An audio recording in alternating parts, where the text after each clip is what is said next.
وقالوا الحمد لله الذي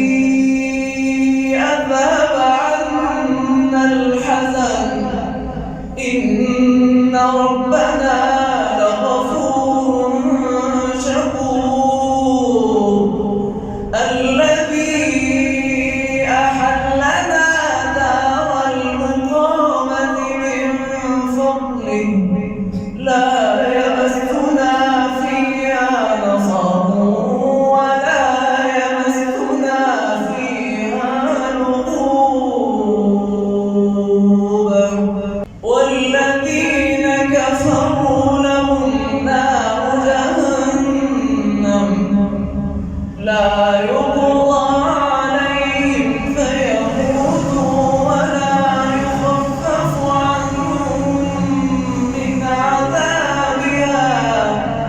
كذلك نجزي كل كفور وهم يصطرخون فيها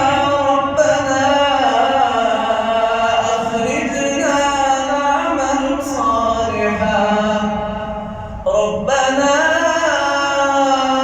أخرجنا نعمل صالحا غير الذي كنا نعمل أولم نعمركم ما يتذكر فيه من تذكر وجاءكم النذير فذوقوا